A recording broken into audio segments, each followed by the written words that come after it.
Hey, how's it hanging? We're just going to work on a quick little mock this evening. See what we can do. I want to take the two of these bathrooms and make a larger one, kind of like a prefect's bathroom out of the two models. So I'll open this up. I'll get started on building. We'll see if anybody else shows up to chat.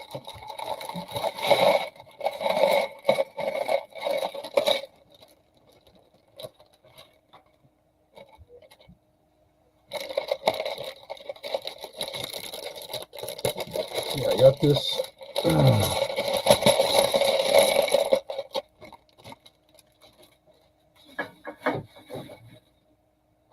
I got this second copy of the set. What's going on, guys? Moo, Brickable Cow, Macro-Brix, how you doing? Any of you guys want to pop in for a minute? I've got the link to the StreamYard pinned at the top. Hey, Rob, how's it cracking?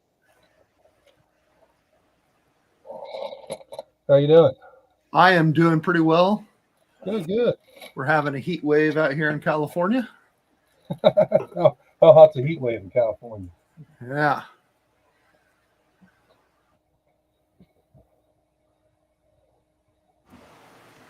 Before it got hot, I went out to my tinker shed and worked on my Lego R2-D2 for a while.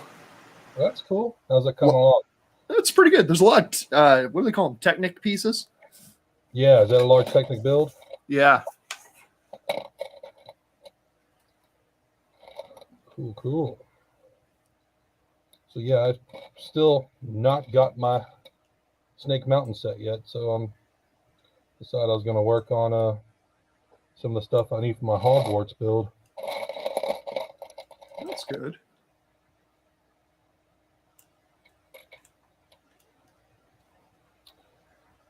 Wonder where everybody's Snake Mountains are at. I don't know. I'm surprised. I mean, I don't know how late I ordered mine versus, say, Brian, because Brian's already got his. Uh-huh. You know?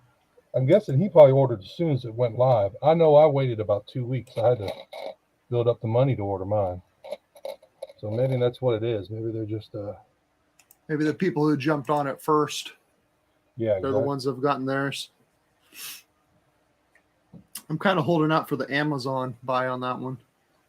Yeah, I've seen it starting to get a kind of like the pre-listings, the pre-order listings on the Amazon. Yep. I figure, cool. If I go Amazon, I can use some of my Amazon credit card points. Oh yeah, definitely. Either that, or I might be throwing out some bait into the groups to see if anybody wants to do a little trade for some figures. Because that's my goal, is pretty much to get a Webster and a Ram Man. So you're not really after the whole thing. Nah. Be nice to have to skip the step of not having to unload the rest of it. Right. Trying to decide. However, part of me wants to buy it just to support the line. Right. Because I figure if we don't buy these things, they won't make them. Yeah, if they don't sell, they're not going to make the next one, are they? Right.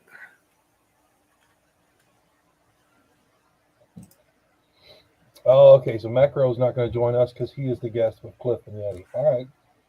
Well, I'm sorry I'm going to miss that part of their stream, Macro. I'll catch up with you guys after 9 o'clock, I guess. Oh, what are they doing? There's a set of my friends. So I got a friend in chat, but he's going to be the guest appearance on another friend's stream here at the same time. Oh, cool. So he was like, you can't join us to chit chat because he's going on their channel to be their guest for the first couple minutes of their stream.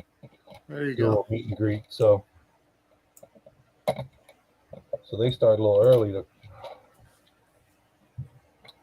get their time in. And I was like, well, I'm going to go live just because this is my normal spot. So yeah.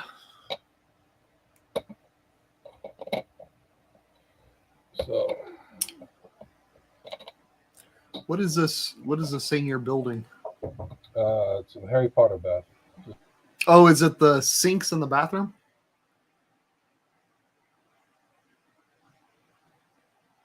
Like where? Sorry, what did you say? Is it like the sinks in the bathroom? Yes. Okay. And it's, I don't know if you know the books or the movie, but it's the Chamber of Secrets entrance. It's the, Oh, okay. That's where they go down there. Okay.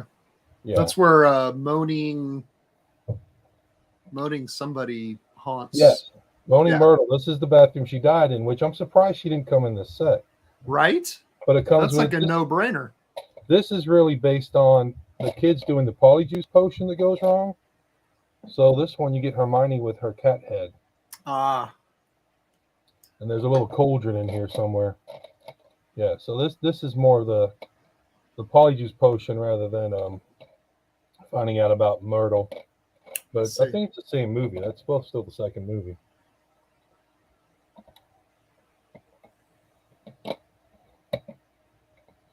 But yeah, besides I want to build this larger. I want to make this, put these sinks back to back, make a freestanding and put the two stalls together on one wall. That's my goal anyway. So that'd be cool. I kind of pull this apart bit by bit and see how I can reverse engineer it.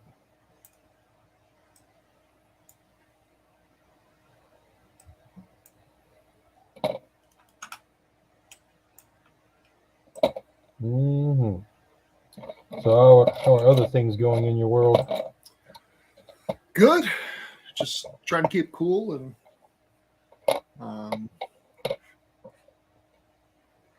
trying to balance work and play. Yeah, I understand that. I haven't had much play in the last week or two. Been a whole lot of work.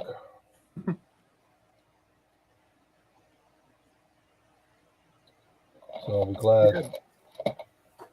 I didn't weekend off.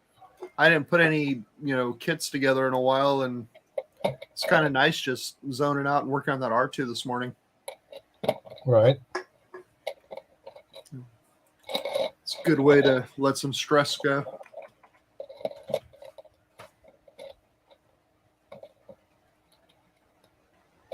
How far have you got into that? Is that all right? So which R2 is it? Because I know there was multiple ones. There was ones that had there was a Technic one. There was a Mindstorms one. I'll pull it up and show you. Years ago, I had one that actually had like a computer in it and sensors and stuff that you could make it like walk around on the floor and. Yeah, I think that might have been the Mindstorms one I was talking about.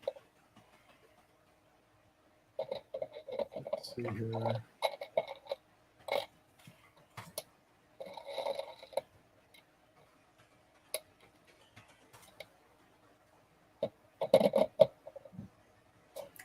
Ooh, price has gotten higher. They always do on the good sets.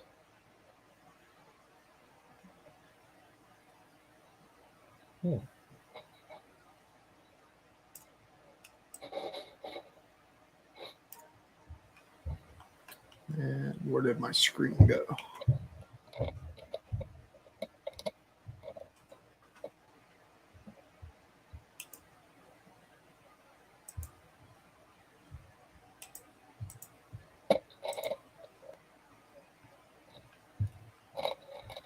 All right, this is the one.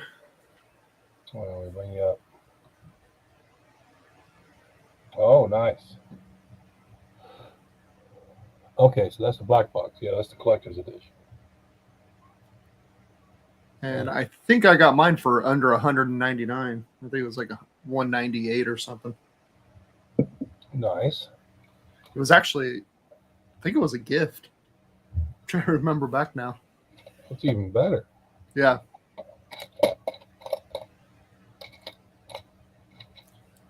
Yeah, I didn't do. I don't know. When the Star Wars sets first came out, I did get a few. I don't know. They had the smaller droids. Like there was a smaller R2, and then there was the little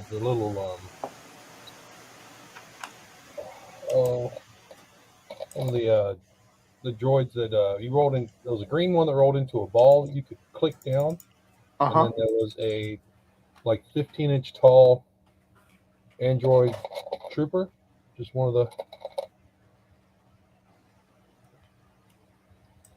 Trying to think how to describe them.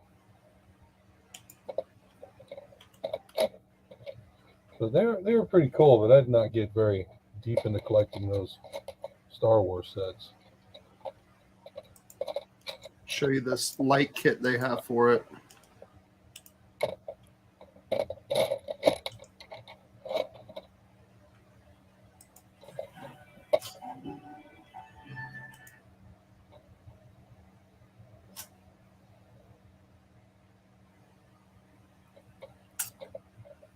This is the Light My Bricks light kit. Oh.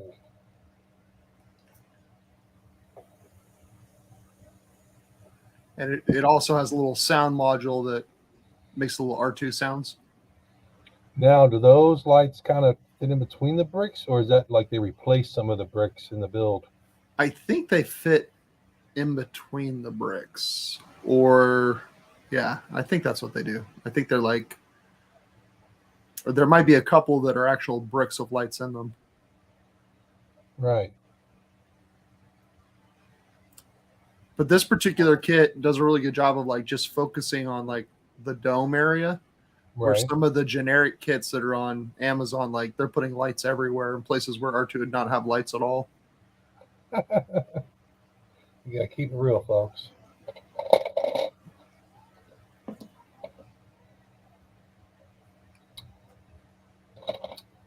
You got to keep it real. I think I'm going to end up investing in some of those lights.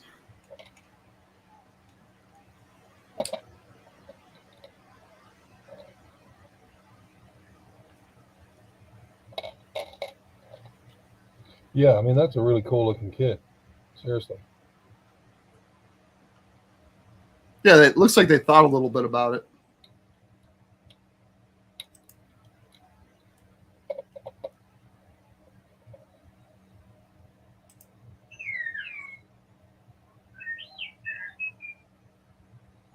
Is that him talking?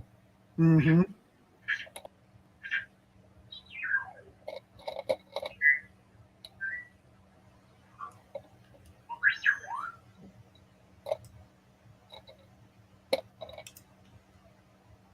That is cool. This company, you can order individual lights and boards and things from too.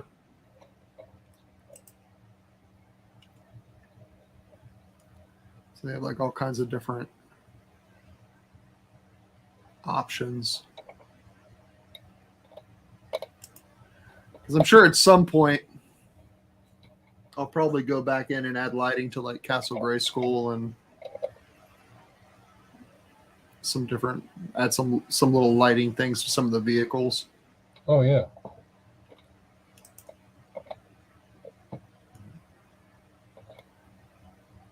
Oh, check out these lightsaber lights they've got. I always like those. Those are running under the ground, right? They're. I think so. Yeah, those aren't. I like the little figures they made for a while there. They had the. Like they came with the lightsabers and the batteries inside their bodies. Oh yeah. But they were expensive and they were. Yeah, so I guess you'd have to run that cord all the way down and. Yeah, supposedly they were a nightmare to get the batteries replaced in.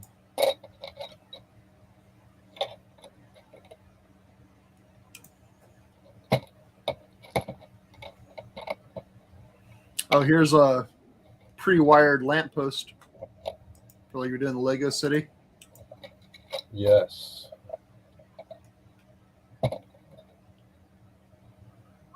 $17.99. That's a little steep. Yeah. When you consider how many lampposts you probably have. I've only got a handful of mine, but yeah, you're right. I mean, if you think about it, you'd have at least 2 or 3 per base plate, and a good sized city is going to be, I mean, what, maybe 10, 20 base plates of road? Right. So 60 times $18. I mean, you're looking at. They're going to have to raise the taxes on the Lego people. Pay Yeah. for the infrastructure. $1,100 in a. I guess it's worth it if you want your city to have lights. I mean, you know what? A lot of these folks are making that kind of money on their displays, on their channels, on their.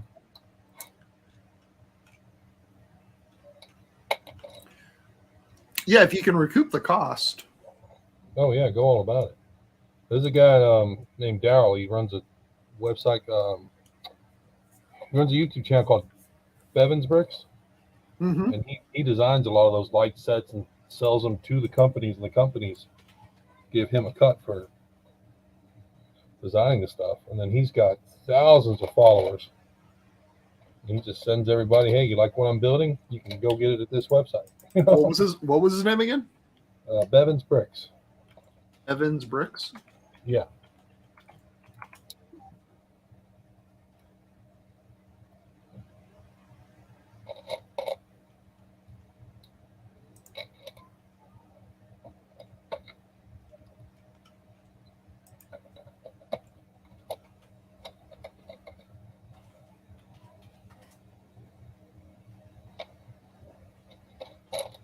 You looking for him now?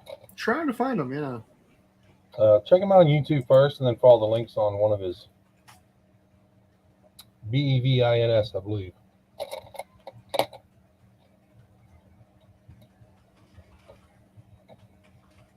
And then off of his any of his YouTube channels, he'll have links to whatever he's working with that day. But yeah, he doesn't have a Lego room. He's got a Lego barn. Wow.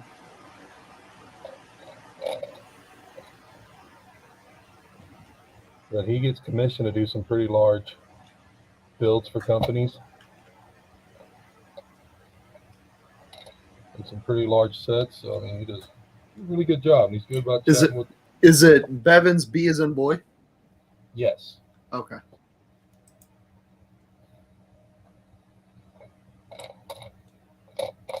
Wow.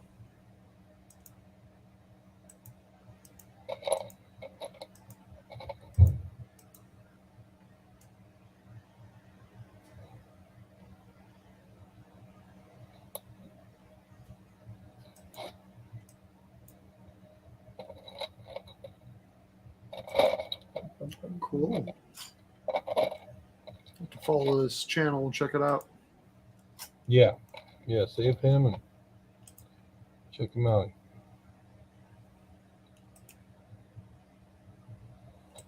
And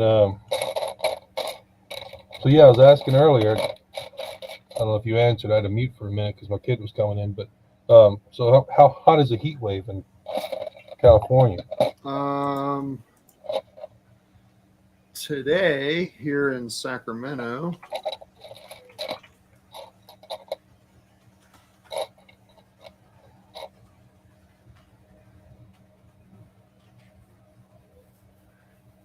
we're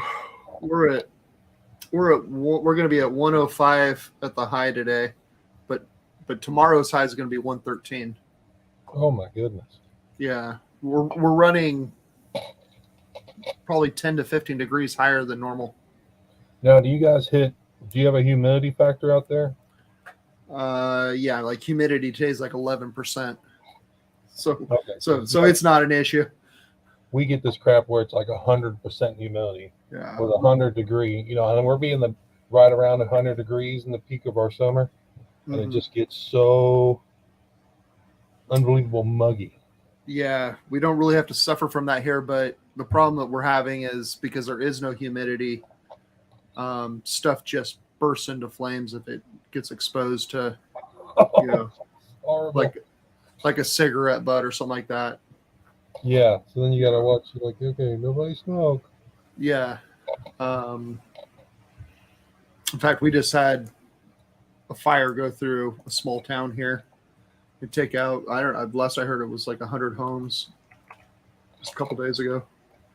Yeah, I hate hearing stuff like that.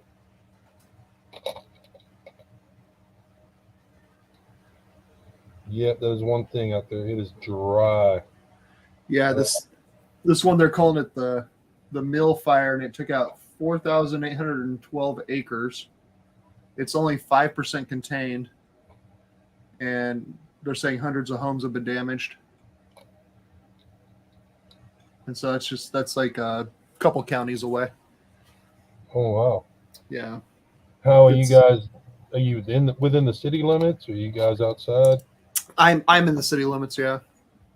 So you guys have got a better chance. I know those places that go up there, the rural areas, right? They're outside of the main cities. That harder to yeah, we've got a lot of people that live up on the ridges, going up into the mountains around here, and those fires are just tearing through those areas when they hit, and they're just as they're just so big and so so hot that they just keep going. Oh yeah, you can't stop them.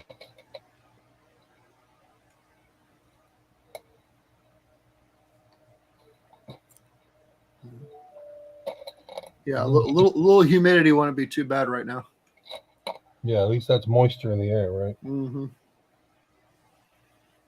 But that is one of the things that's nice is that if you get back where you guys are at, or like I've heard people tell me like in Florida, it's just socks you. Florida's not as bad as up here because Florida, at least that's kind of, the peninsula's got a lot more air flowing around it, through it. Here in the valley, we'll have days where it's a heat wave with nasty humidity and then no air moving. It just it's in the valley. And you're like, why do I live here? And my wife asks me a lot that, why do we still live here? So like we have certain areas here in California where they might not even have like air conditioning, like the coastal cities. Right. What do you guys do central air back there, or do you do swamp coolers or? Oh no, we have central air and heat. Central, because swamp coolers wouldn't work with the humidity. So yeah, swamp coolers are kind of popular, like a cheaper solution for like the older homes or like homes out in the country and stuff around here. Yeah, because you can put a swamp cooler in for several $100s versus putting in a central air for several thousand. Okay, I wonder what we consider a swamp cooler down here. So a swamp cooler here is like it's like a box that has a drum fan in it, and you run water into it, and it saturates there's like pads that it saturates. And so as the air gets pulled through the pads, it cools the air. But it adds a lot of humidity to your home air when you use one. Okay, I don't know if we have a setup like that we use around here. It's either central air or you've got a unit in the window. Yeah. I would guess that if you have high humidity, swamp coolers are about useless. Yeah, probably so.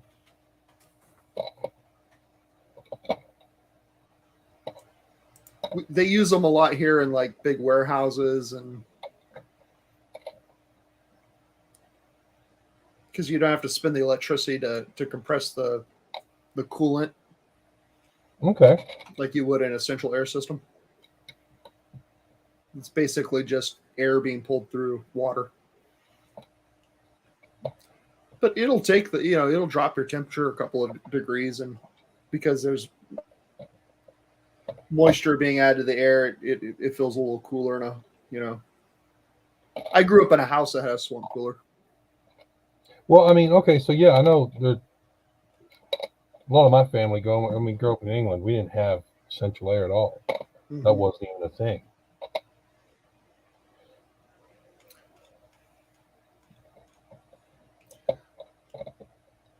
So yeah, there's a lot of homes south of here that we've stayed at, but yeah, you just don't need them. It's right. Like friends in Texas that don't have central heat. You just don't need it. Yeah, and that's the thing that's scary about some of these weather patterns is weather hits some places where they just have no way of getting out of it. Right. Not used to, the high temps or not used, like around here, it doesn't get super cold. We might have 1 day, 2 days every couple of years to have like a solid freeze that might break a pipe outside. Right. But then if you have weather come through that's multiple days in a row like that, it can be kind of hard on people. Yeah, definitely. If you're not ready for it.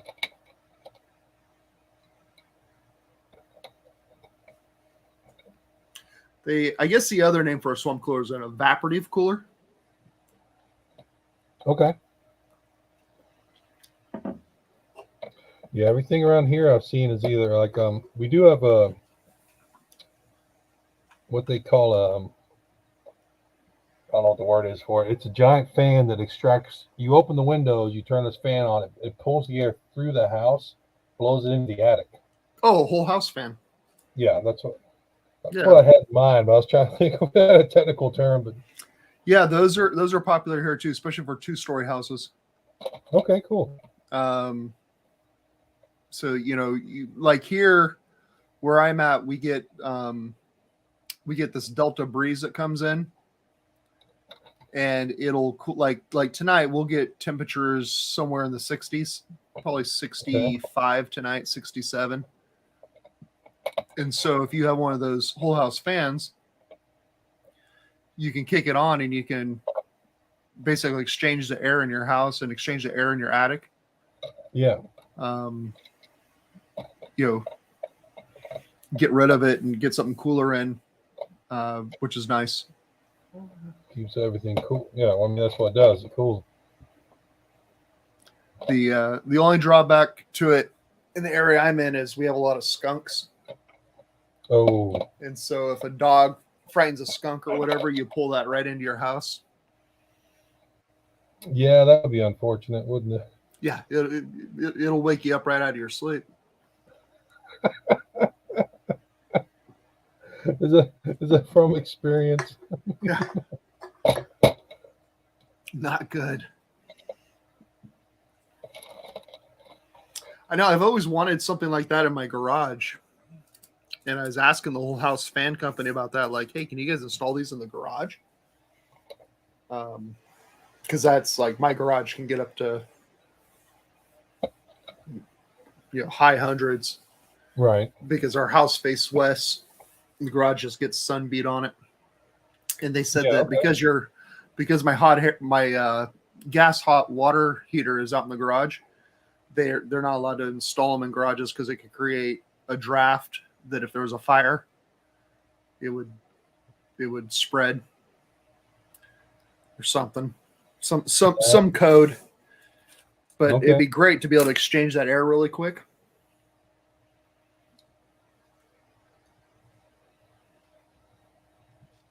Yeah, I can see why the code's there, but then you're like, man, I could really like.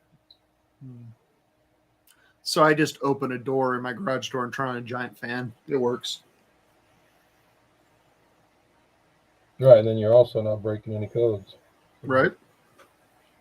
We actually got our house re-roofed this last year, and they put in these vents at the peak of the roof. Can't remember what they called them.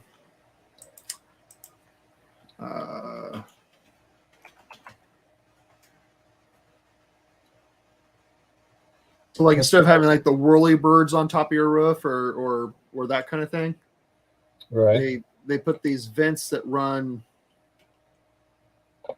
like the length of the pitch. Yeah. And ever since they did that, my garage is like way cooler. Ridge vent. Yeah, ridge vents. I think we get the same option here. It makes a huge difference. Huge. Because all that hot air goes to the peak and then it can get out. Right.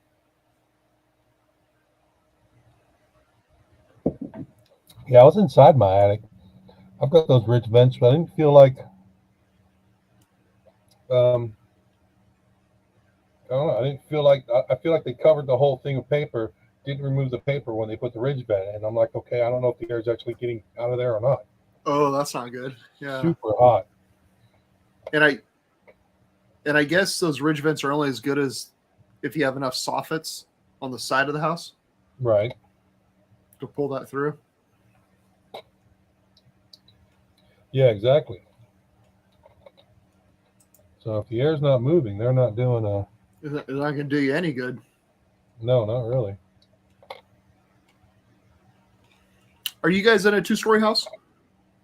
We are. Yeah. Plus a basement, right? Yes, sir. We don't have a lot of basements out here. No, is it just the way the ground is, or? I don't know what the real reason is. I speculate it might have something to do with where the water table is. That would make sense. Yeah, is most of California close to the water level of the ocean, or? I'm not sure.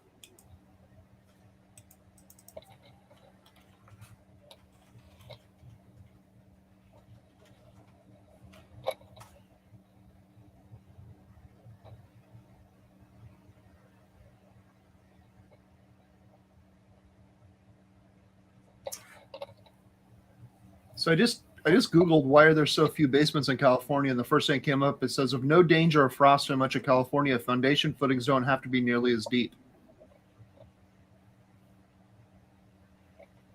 What does that mean? So I guess part of the reason why you have basements where it freezes is because you have to go so deep on your foundation anyways. Oh, that's right. Might be for piping. Mm-hmm. Yeah, so like structurally, they have to go deep. And it says it's generally cheaper to build at ground level. That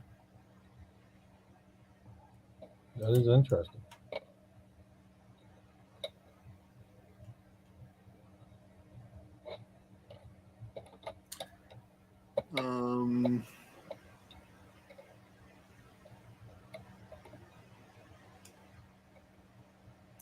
Also says here that following World War II, they needed to build homes quicker.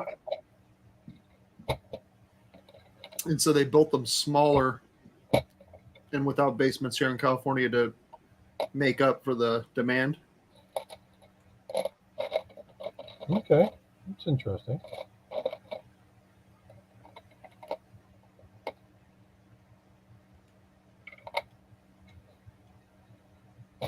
Frost line is not as deep. Pipes don't have to be protected from the frost here. Yeah, that's unless you're going up into the mountains. Yeah, because you gotta still get snow and ice up there for sure. Oh yeah, yeah. And don't let them fool you. We get freezes every now and again. And because they aren't deep and because they aren't protected, it tends to be a mess. Yeah.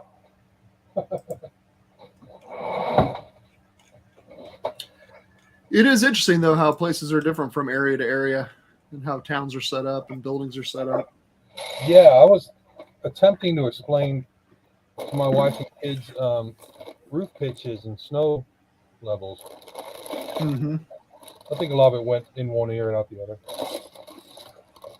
But yeah, they were like asking why, these pictures of Sweden, why the roofs were so steep. I'm like, so the snow doesn't stick as bad. Everything out of Texas is flat. Here we've got at least a 5 or a 6 pitch. Most houses are 8 pitch these days. Yeah, when I was a boy, we lived in Alaska, and most of the homes people built out there had pretty serious pitches to their homes or to the buildings. Yeah, because you don't want that extra weight on there. What was it like growing up in Alaska? It's pretty interesting. It's quite the adventure. We lived in a real small town for a while called Tok. Okay. It's like the first town you come to if you're driving out of Canada into Alaska. In fact, if I look it up right now, the population as of 2020 is only 1,243 people. That's really north. Is that what I'm thinking? It's going to be so you're driving central and Canada. to the Okay. west or east. Okay, I was thinking, if you're driving south from Canada, no, you're driving. So you'd be driving west through Canada into Alaska, yeah. But I mean, it's small. It's a small town. We were the school I went to. Our hot lunches were actually like flown in from a military base. Really? Yeah, because they didn't have a kitchen on site. There wasn't a need for it, so the local military base made all our meals. And you know, a lot of people had like private airstrips on their properties to fly in and out. And it would get so cold there in the winter that you'd have to, I thought it was so weird as a kid watching this, that people would have 2 sets of keys to their cars and they'd leave their cars running overnight because if they turn them off, they'd ice over. Oh, wow. How bad would that be on gas? And Right. I guess now probably there's a lot more like engine heaters that are installed on cars and stuff like that. Plug-in diesels. Yeah, but back then, like they wouldn't even turn them off at the gas pump with the fear that they might not turn back on. Right.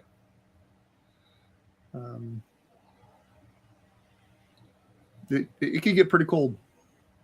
Oh, I bet. Like I don't know. I was in South England as a kid, and it was wet. It wasn't really cold. Yeah. Then we moved from Token to Fairbanks, which was like a pretty big city. Right.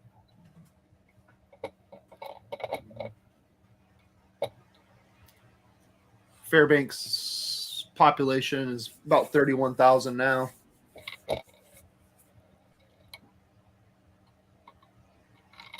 And Fairbanks is where? It's south from Tok, like you're heading down towards Valdez. Oh, so still in Alaska. Yeah.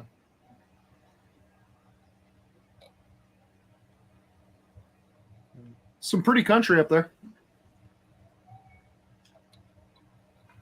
Oh, yeah, dude. I was in North Michigan. Just being anywhere north of Kentucky is beautiful right now. Mm-hmm. I'd love to go somewhere up there. I get to the point I'm going to go from Kentucky as far as Alaska. I might as well go home to England. We're going to travel that. Because, I mean, it's less traveling, actually. It's less distance. Right. Jump the pond and take the kids. We were talking about doing it in 2020, but we're here. I doubled up my bathroom stalls at least. Neat. Got 2 toilets in there. Built the back wall. So yeah, not bad. I'm trying to keep it in the modular style of the original builds, so I can, we can pop them on and off, make the castle any way we want each time we build it. All right.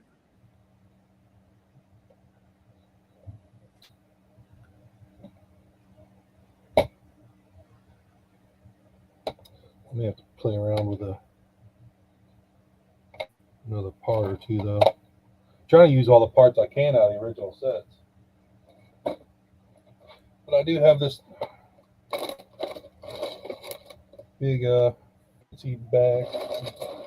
fancy tote here of extra parts. So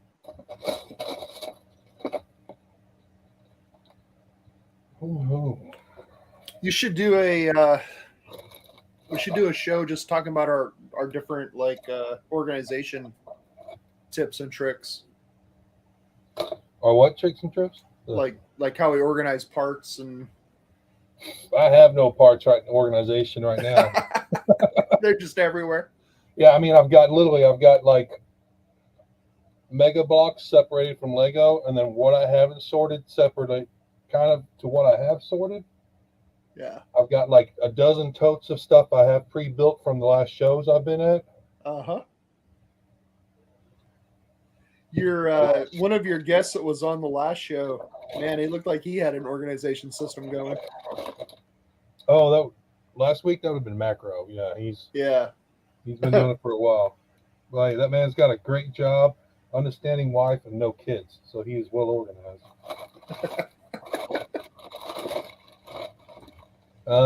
See what we got here. Mama Legos in the chat. She says, "Son just moved to BC and we're in British Columbia from a village of 3,000 from Toronto with 3 million and a bit of cultural shock." Oh, I bet that was. Wow. Man. I bet that was. That would be.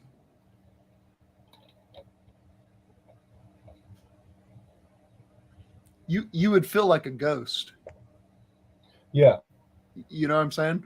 Because I know when I was going to college, I went to a little college town called Chico, and when I moved into Sacramento, in Chico, everywhere I went, somebody waved at me, knew me, and then when I moved to Sacramento, like people didn't even make eye contact.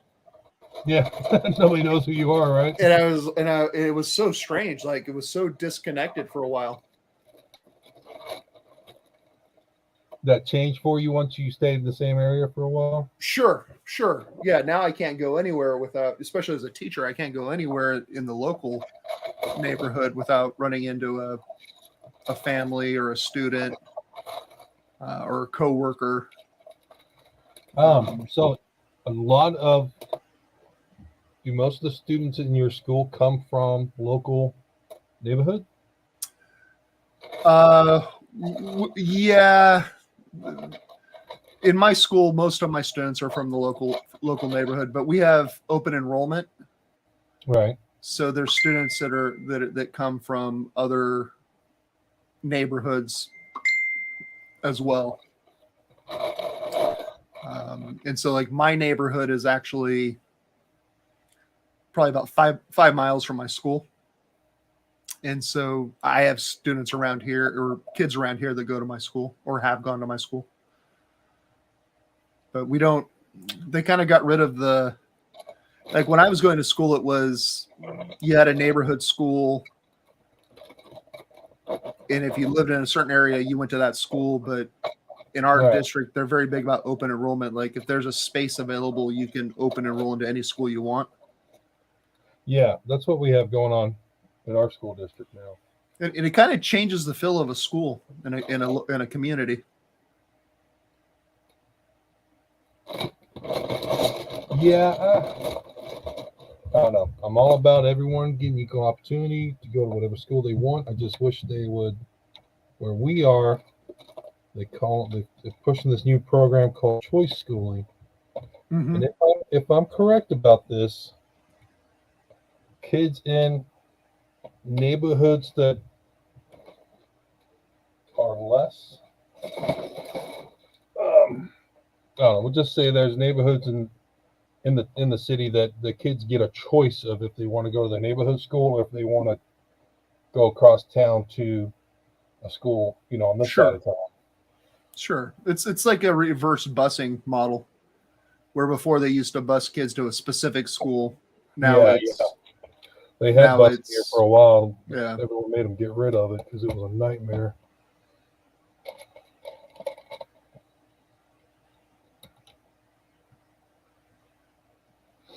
I gotta figure if I can. Yeah, the thing about open enrollment programs or choice programs is just it's really hard to have a community that's aligned with a school like it was when we were kids. Yeah. That's kind of what we get here. It's so like you got a kid who you're like, hey, you should be involved in the sport after school, but they live across town. Like it creates challenges for households. And like my son, he picked a school across town from us. We're about halfway across town. Mm-hmm. Because do they have like a special program going or something that caught his attention? Yeah, we have what we call a magnet system. So okay. They have to have certain grades, certain stuff going on. But he had to qualify to go to the school, and the school is technology based. Oh, cool. So in his program, he gets to take classes like he's already done introductory coding, he's done design. Um, they don't have like a physical elective. It's, he's teacher's aide for one of the science teachers. They got the basic courses also, but it's really like a technology backed education, and he really enjoying that. That's awesome. But it is, it's not a bad part of town, but a lot of the kids that are not in the same program as his, uh, you know, they tend to follow the guidance, outlined for social needs as much as the other kids do. So yeah, no, there are challenges that come with these models. yeah, there's some fighting and stuff going on. He's only had very minimal issues. He's kind of learned to get around with it, and actually he ended up becoming friends with one of the kids. That's awesome. Having trouble with because the kid was picking on him, and there was an altercation. And but when the teachers came up and wanted information on what happened, my son did not rat the other kid out, and the other kid remembered that. So the next time there was an altercation with another kid, a third child, the first, we'll just call him Bully 1 to be specific. Bully 1 actually stood up for my son against Bully 2. Then they kind of became, well, not friends, but they're, comrades. What age group's your son in? He's a 7th grader now. 7th grade, okay, middle school, yeah. Yeah. So he's learning the social currencies of middle school. Yeah, exactly. I'm going to put these weird off blue colored plates in here, and I cannot match it.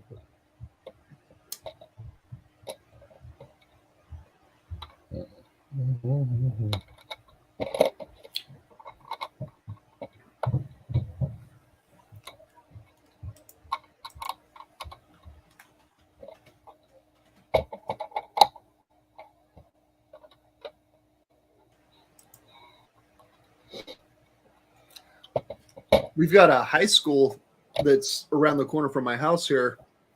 It's in a more urban area, and they've got some fantastic programs that are starting to draw some kids in. They have like an automotive program, culinary arts. Oh, that's good. Media studies, these career pathway ideas versus just the go to college, Yeah, and I feel there needs to be more of that. There needs to be more of you have other options. I think the 4, let's see here. Yeah, hospitality and culinary arts, construction technology, transportation technology, and media arts, TV and photography. Nice. And it's starting to pull some kids in. They're, it gives them something to look forward to and to be involved in something that isn't as, academic. I mean, I would have been all over media arts, TV, photography. I might have even gotten a little interested in construction technology. Right. When I was a kid. Yeah, I chose a magnet system that had math and science backing, and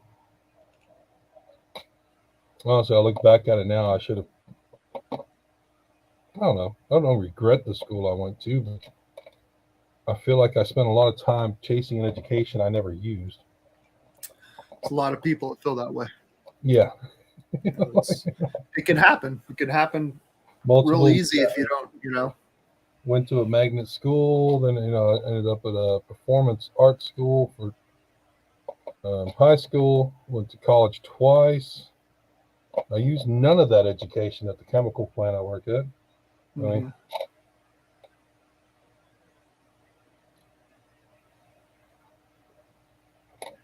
Yeah, I'm in the unique position that I studied English education and went off to become an English teacher, so it all applies, right? Yeah, you go. But It can happen to the best of them. I know several people that have put good money and good time into programs that they went on a complete different path.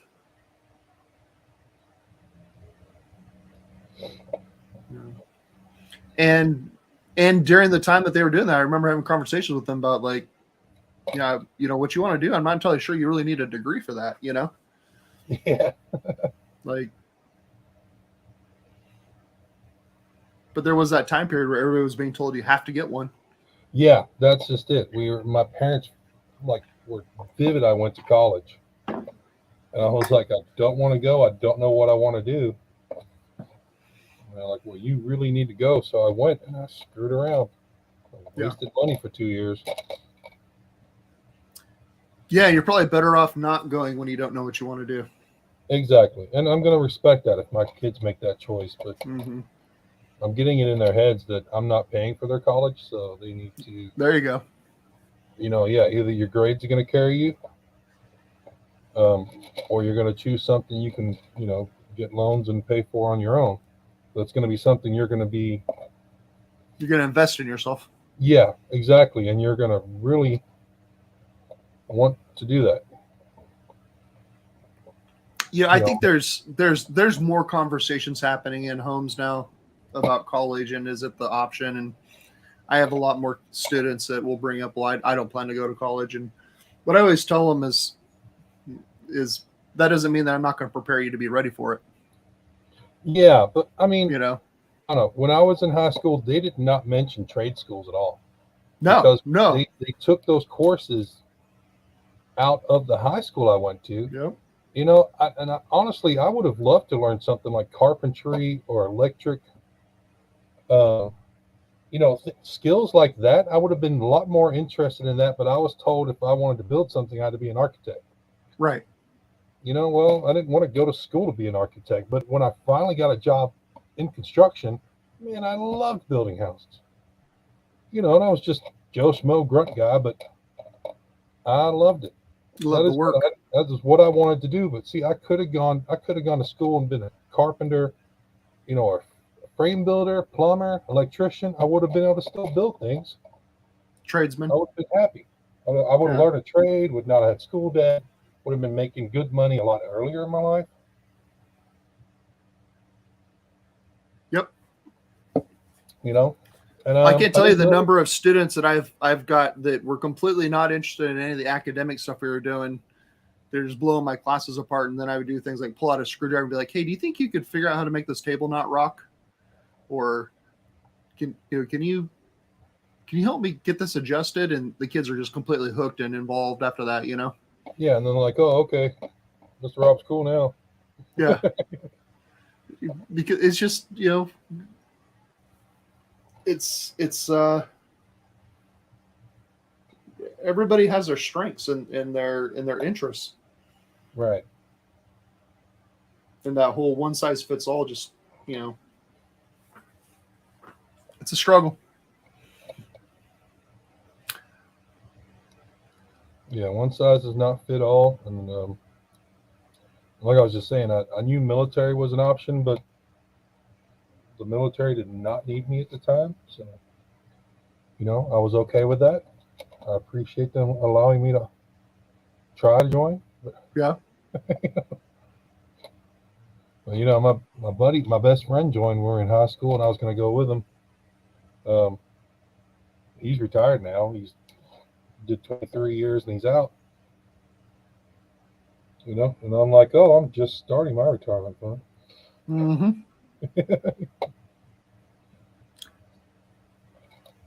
Yeah, I looked into the military as well, and I had an injury from my junior year. I got smashed between two cars, and they said that with the injury on my leg and so forth, they couldn't take me, which was a bummer because I scored pretty high on the that little test they have you take. Right. Mama Lego says the answer of my generation was to join the service. Yeah, that's what my dad did. That's what my grandfather did. Yeah. Mama My dad, goes, she's my dad actually got the letter drafted for Nam, and he actually ran down there and enlisted before the draft part took over so that he could get some more benefits. Oh yeah, you're like, Yeah. I'm gonna go. I'm gonna get all I can out of this.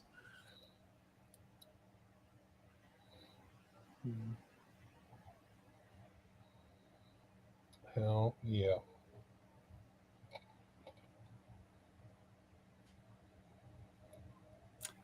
I had a lot of friends from high school that joined the service. We got some family members right now. Well, we got at least one that's in the service right now. Right. He's doing. He was working for a while as a rescue diver for the Navy. That's kind of cool. Yeah.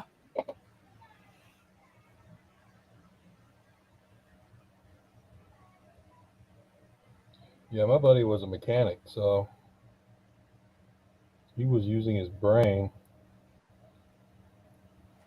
And I'm trying to tell my kids, my wife's really against it, but I'm trying to tell my son, like, you know, there are a lot more options than just being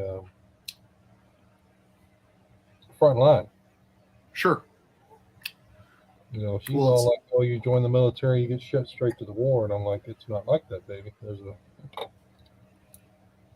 Well, I don't know if it's just good advertising or not, but it seems like they're way more techie than they used to be.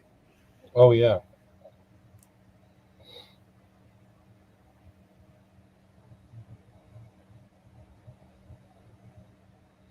All right, so now I got to figure out how to make all these sinks stick together and then sit on this part.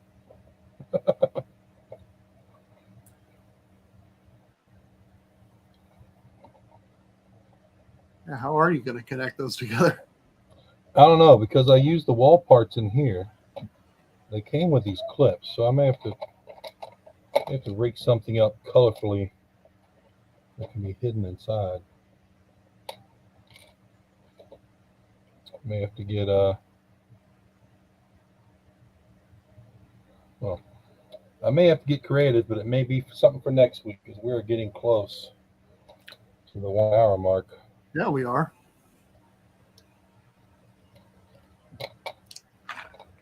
I want to keep all these tans for the rest of the build because I have a whole castle to go through.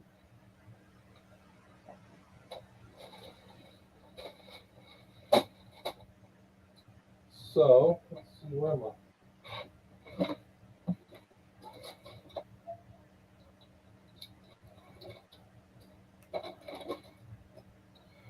I got this collection. I got this whole drawer of fun breaks. It's all these oddball colors that come out of those sets that are just for parts. Uh-huh. So what I need to do is figure out how close can I get. So is this going to still have the one that hatches open? Yes. That's the goal. Okay. Oh, but I'm realizing now. Okay, so these three go together like that. But these two don't go together as well. I need to have... Do you need a third one? I may need to make two more. Yeah. There seems to be like three sides of an octagon.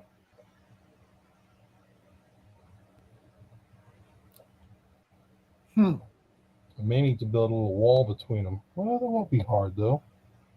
So this is going to be an oddball size. But dun dun dun, we will figure that out next week, folks.